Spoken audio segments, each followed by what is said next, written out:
യുഎസിൽ കോവിഡിന് ശേഷമുള്ള ഏറ്റവും രൂക്ഷമായ സൂപ്പർ ഫ്ലൂ വ്യാപനം.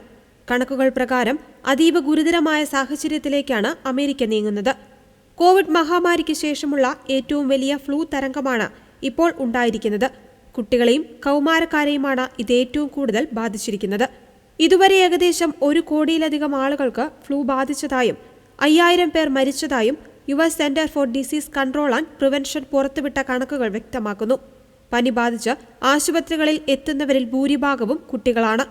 5 മുതൽ 17 വയസ്സ് വരെയുള്ളവരിൽ 20%, 4 വയസ്സിന് താഴെയുള്ളവരിൽ 18% ആശുപത്രി സന്ദർശനങ്ങൾ ഫ്ലൂ മൂലമാണ്. ഇതുവരെ 9 കുട്ടികൾ മരിച്ചതായും റിപ്പോർട്ടുണ്ട്. നിലവിലെ രോഗവ്യാപനത്തിന് കാരണം സാധാരണ പനി വൈറസായ H3N2 വന്ന മാറ്റങ്ങളാണ്. ഇതിനെ സൂപ്പർ ഫ്ലൂ എന്നാണ് വിദഗ്ധർ വിശേഷിപ്പിക്കുന്നത്. നിലവിലുള്ള വാക്സിനുകളെ പ്രതിരോധിക്കുവാൻ ഈ പുതിയ വകഭേദത്തിന് കഴിയുന്നു എന്നതാണ് ആശങ്ക വർദ്ധിപ്പിക്കുന്നത്. അമേരിക്കയിൽ മുതിർന്നവരിൽ 43% താഴെ ആളുകൾ മാത്രമേ ഇതുവരെ വാക്സിൻ സ്വീകരിച്ചിട്ടുള്ളൂ. വാക്സിൻ വൈറസിനെ പൂർണ്ണമായി തടയുന്നില്ലെങ്കിലും രോഗം ഗുരുതരമാകുന്നത് ഒഴിവാക്കാൻ സാധിക്കുമെന്ന് ആരോഗ്യ വിദഗ്ധർ പറയുന്നു. നിലവിൽ അമേരിക്കയുടെ കിഴക്കൻ ഭാഗങ്ങളിലാണ് രോഗവ്യാപനം കൂടുതൽ. കാലിഫോർണിയ, ഒറിഗോൺ തുടങ്ങിയ സ്ഥലങ്ങളിലേക്കും ഇത് വ്യാപിച്ചുകൊണ്ടിരിക്കുകയാണ്.